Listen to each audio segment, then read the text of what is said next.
Hello friends, I am Dr. Deepak Garg. I am an orthopedic oncologist. I am a consultant at Ahan Healthcare, and today we will discuss let's read a bone tumor X-ray. So basically we cover the 10 points when we read a bone X-ray. We name the plane radiograph, name of the bone and the joints visible.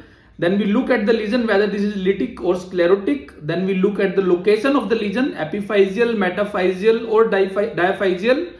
Then we look at the margins of the lesion, well defined or ill defined.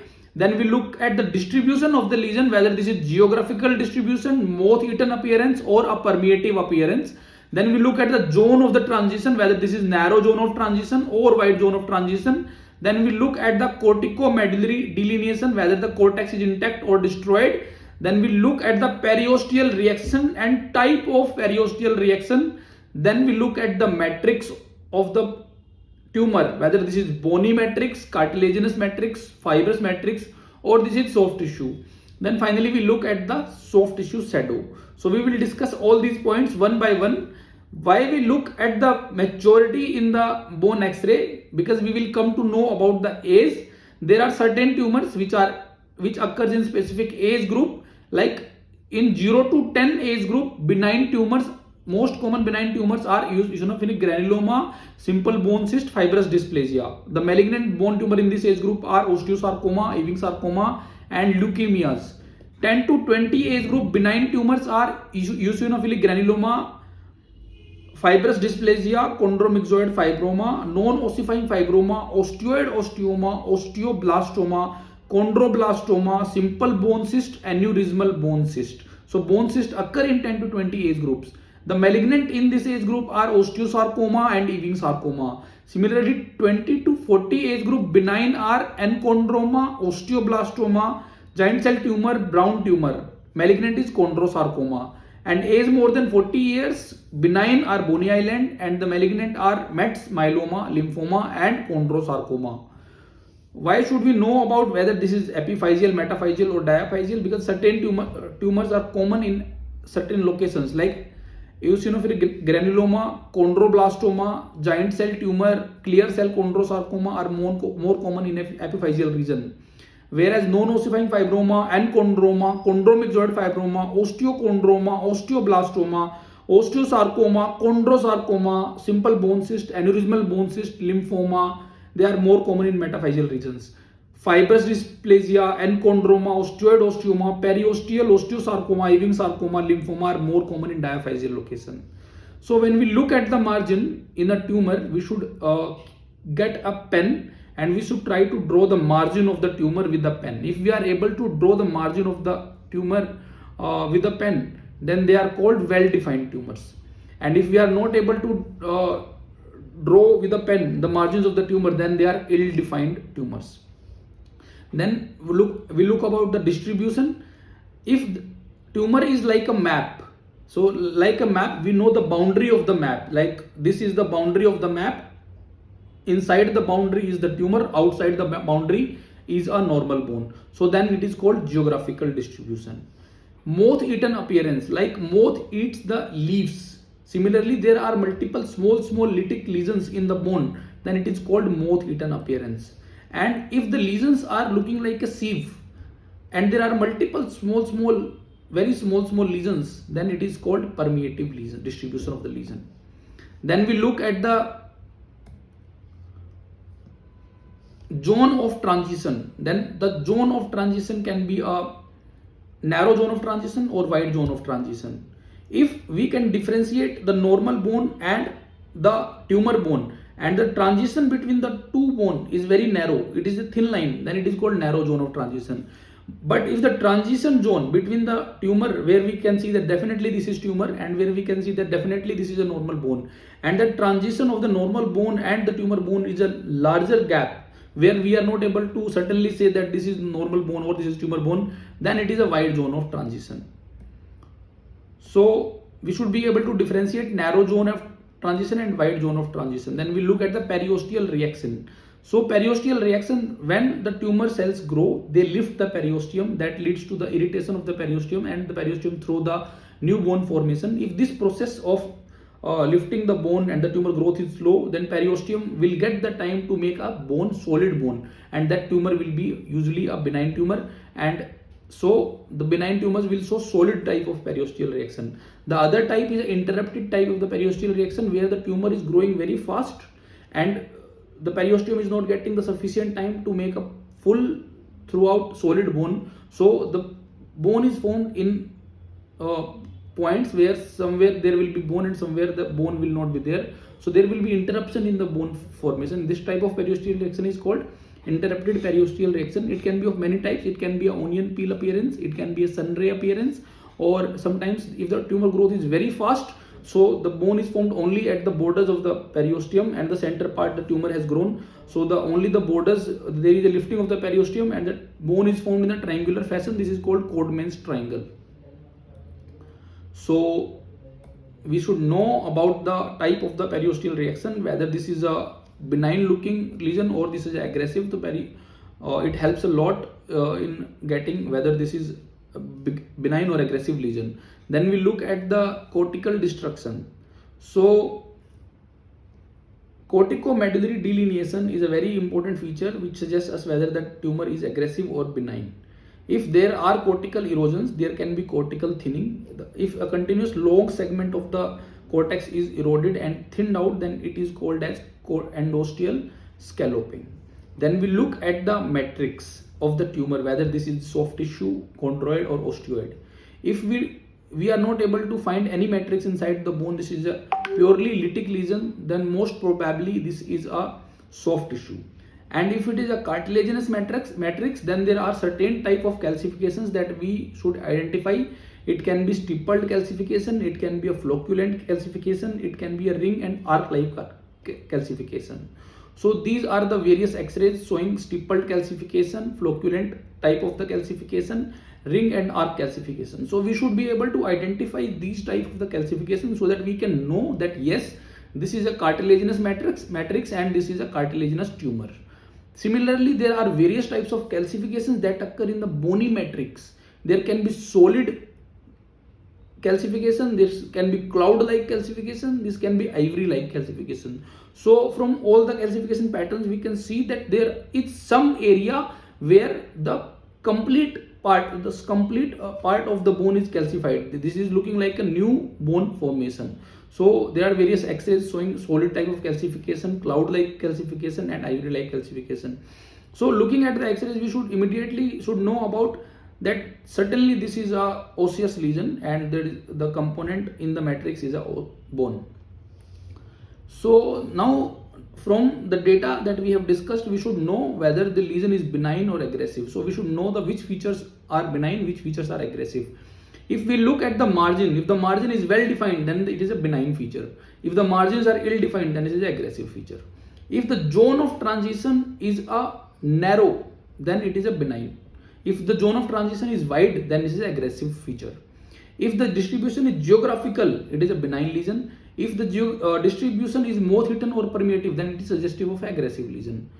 Corticomedullary delineation, normal, benign. If it is destroyed, then it is aggressive lesion. Periosteal reaction, solid, it is a benign lesion. Interrupted, it is an aggressive lesion. Similarly, surrounded sclerosis. If there is a sclerosis or sclerosis zone around the lytic lesion or around a tumor, then it is definitely a benign lesion. In aggressive lesion, we will not find the sclerotic area. Then rate of increase also we should look. If the rate of increase of the tumor is very high, then it is suggestive of aggressive lesion. So now let's read some bony X-rays. So we have this X-ray, and this X-ray is a plain radiograph showing the distal femur, proximal tibia, fibula and the knee joint of a mature skeleton, and this shows the lytic lesion in the epimetaphyseal region of the distal femur with well defined margins, with geographical distribution, with narrow zone of transition, with loss of corticomedullary delineation, without periosteal reaction. So from all these features we can see that this is most probably a benign lesion, because there are most of the features are the benign, but there is a loss of the corticomedullary delineation. That means the tumor is aggressive.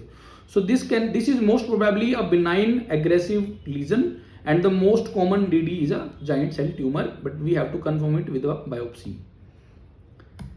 Similarly, we have this X-ray. This is again a plain radiograph showing an immature skeleton. So we always have to look at the A's. So this showing the radius ulna, the carpal bone and the wrist joint with lytic lesion in the metaphyseal region of the distal ulna with the margins. We look if they are well defined margins with narrow zone of transition. We can easily differentiate between the normal bone and the tumor bone. And geographical distribution, we can draw it like a map with there are septations in the lytic area, and there is a cortical thinning, and there is no periosteal reaction. Without periosteal reaction, again most probably because there is a cortical thinning, this is aggressive lesion, but the other features are of a benign lesion. So most probably this is again a benign aggressive lesion, and most probably this is an immature, and the looking at the location, and there are certain septations. The most common DD is a ABC, and this appearance is called a gross honeycomb lesion, and this is seen in the aneurysmal bone cyst. For again we have to get an MRI and we have to confirm it with the biopsy whether this is aneurysmal bone cyst or not, but X-ray wise this looks like aneurysmal bone cyst. Similarly, this is a X-ray showing a plain radiograph of a mature skeleton with showing the proximal part of the femur, hip joint, pelvis. There is a in the X-ray there is a thickening of the medial cortex at the with the diaphyseal lesion with a thickened cortex on the medial side of the shaft femur with solid periosteal reaction. And if we get a CT, from the CT we can see there is a tiny radiolucent area which we call it as a nidus, and it is surrounded by a dense bone and thickened cortex, and these are the features of a osteoid osteoma. Biopsy is usually not required in osteoid osteoma. We directly go for a RFA, radiofrequency ablation. Similarly, this is a lesion of a plain radiograph of a mature skeleton showing femur, hip joint with a diaphyseal lytic lesion with thickened cortex on the medial side of the shaft femur with sclerosis in the adjacent medullary canal with solid periosteal reaction. Radiolucent area surrounded by a dense bone and thickened cortex. Most probably it can be a osteoid osteoma or it can be osteoblastoma also. Again we need to confirm it from the size. If the size is less than 2 cm, it is a osteoid osteoma. Tiny radiolucent area is called nidus. It is surrounded by a dense bone and thickened cortex. Double density sign on the bone scan is seen, and lytic nidus surrounded by sclerotic bone on CT is a feature of osteoid osteoma. If the size is more than 2 cm, it is called as osteoblastoma. Similarly, we have this X-ray where the knee joint is not completely visible. This is a plain radiograph showing a proximal tibia with a fibula. There is a lytic lesion in the head of the fibula with a narrow zone of transition with a geographical distribution, well defined margins, and if we look, there is a cortical thinning and there is no periosteal reaction. On the medial side we can see that this is a break in the cortex. This is called as a fallen fragment sign. This is a typical feature of a simple bone cyst. So again this is a benign aggressive lesion. Most probably because of the feature we can say that this is a simple bone cyst. Again this is another X-ray showing a distal radius ulna, wrist joint and the carpal bone. There is a lytic lesion in the distal end of the radius, and this is a narrow zone of transition. This is there is a geographical distribution and well defined margins. Cortical thinning is there. So again, because this is a mature skeleton, so it will not go in the favor of ABC or SPC, and epiphyseal area is involved. So most probably this will go in the favor of giant cell tumor. So again we have to get a biopsy to confirm the lesion, but X-ray wise it should go in the favor of giant cell tumor. Again we can see that this is a plain radiograph showing a distal tibia, fibula and the ankle joint. So there is a lytic lesion in the lateral cortex of the distal tibia, cortical diaphyseal region with well-defined margin, with narrow zone of transition, with the geographical distribution. There is a cortical thinning is there, but we can see there is a sclerotic zone all around. We need another view of this X-ray, and because there is a sclerotic zone, this is definitely a benign lesion, and this is a most probably seen in a fibrous cortical defect. Again, we can see that this is a plain radiograph of a mature skeleton showing distal tibia, fibula, ankle joint, and the talus bone. There is a lytic lesion in the metadiaphyseal region of the distal tibia, and there the well-defined lesion with sclerotic margin, with geographical distribution, with narrow zone of transition. Cortex thickness is intact, but this is involving the cortex, and this has a multilocular appearance, and there are intercortical osteolysis. That cortex is intact, but some osteolysis is there. So single or multiple, so there, this looks like a bubble, so there are multiple bubble like appearance.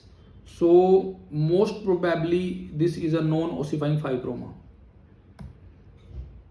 Similarly, we have this plain radiograph. This is a third proximal phalanx, and we can see that this is a plain radiograph showing all the bones of the hands and the carpal and the wrist joint.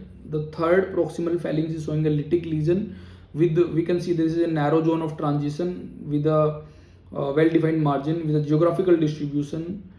So all these features are suggestive of a benign lesion without periosteal reaction, but there is a cortical thinning. So again, this is a benign aggressive lesion. And this is most probably seen in a enchondroma, where in this we are not able to look at the matrix. Matrix is not very peculiar of a cartilaginous lesion, but this is a most common location of the enchondroma. Sometimes we see the calcification in this area. And this is again a plain radiograph showing the distal femur with the knee joint. Here we can see that the distal femur, there is some calcification in the, there is no other lytic or sclerotic lesion other than the calcification that we can see, so we have to directly talk about it. So there is some calcification in the distal metadiaphyseal region, majorly in the diaphyseal region, and corticomedullary junction is normal. There is no other lytic or sclerotic lesion in this area. This is most probably a cartilaginous lesion, where these are the ring and arc-like calcification of the cartilaginous lesion. So most probably this is a cartilaginous lesion which is calcified. Again, this is a very peculiar of a enchondroma. Similarly, this is another X-ray showing the distal femur, proximal tibia, fibula with a knee joint. We can see that there is a lesion on the distal femur lateral condyle involving the epiphysio-metaphyseal area. With the, again we look at there is a narrow zone of transition with a well-defined margin, with a geographical distribution. Again, these features are suggestive of a benign lesion, and this is crossing the growth plate and going to the epiphysis. So this again, this is most probably there is a cortex is thinned out, so most probably again this is a benign aggressive lesion, and but there is a sclerotic rim. We see this is a sclerotic rim. Whenever there is a sclerotic rim, this is a benign lesion, and we are ensured that this lesion is not going to grow very fast. So these are the feature of a chondromyxoid fibroma. So again, this is a plain radiograph of an immature skeleton showing the knee joint, distal femur, proximal tibia, fibula. We can see a lytic lesion in the on the lateral aspect of the proximal tibia epiphyseal-metaphyseal region. Metaphyseal region, and this is purely in the metaphysis. And but we can see then this is a well-defined lesion without with geographical distribution, with the narrow zone of transition, and again we can see that there is a sclerotic rim here.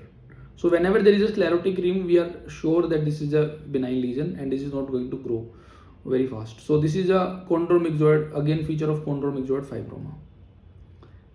So we have an X-ray where we can see that these are the X-ray showing so there are multiple X-rays we have shown here. They also the similar type of the lesion with a lytic lesion and with a well-defined margin, with a narrow zone of transition, with a geographical distribution, without any periosteal reaction, and again we can see that sclerotic rim is there mostly in the metaphyseal area.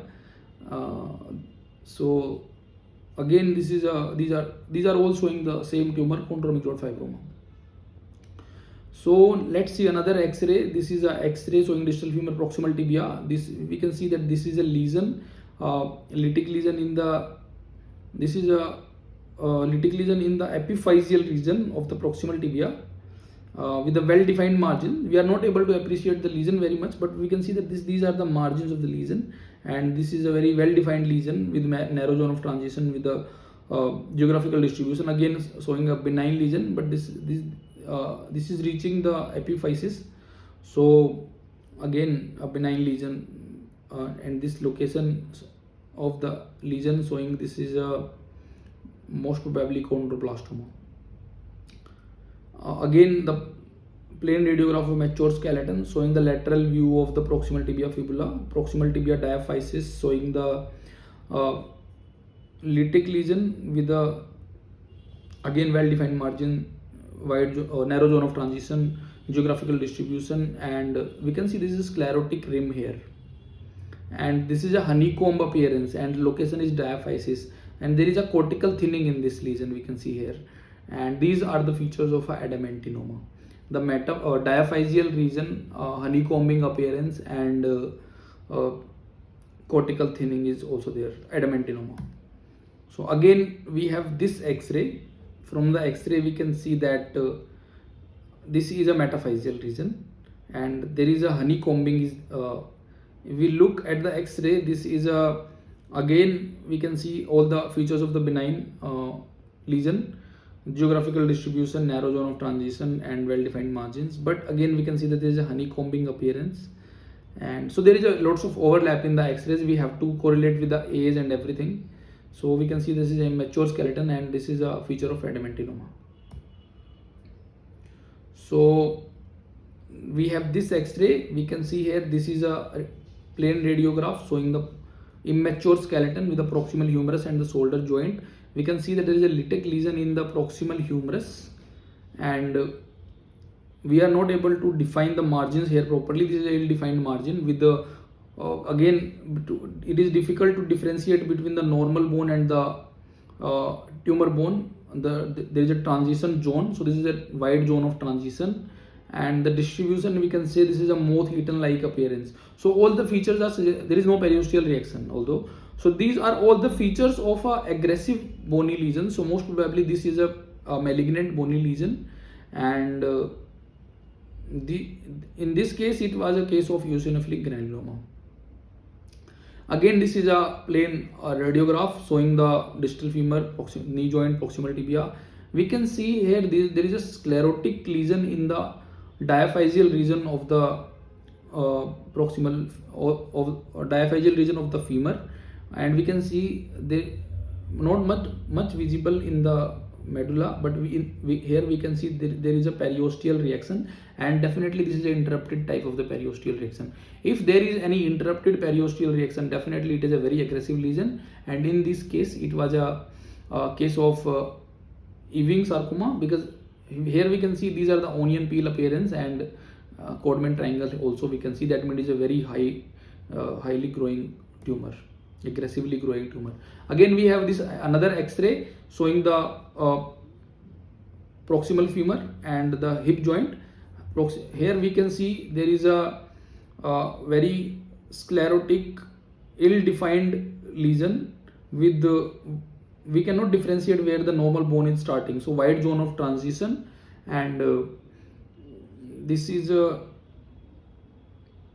aggressive interrupted type of the periosteal reaction, and we can see that there is this calcification, and this calcification is not continuous, so most probably this is not bony and this is a cartilaginous calcification. And and we can see that there is an endosteal scalloping also, endosteal scalloping on both the sides of the cortex. Here we can see that there is endosteal scalloping. So again, this is a cartilaginous tumor, and in this case it was a case of chondrosarcoma.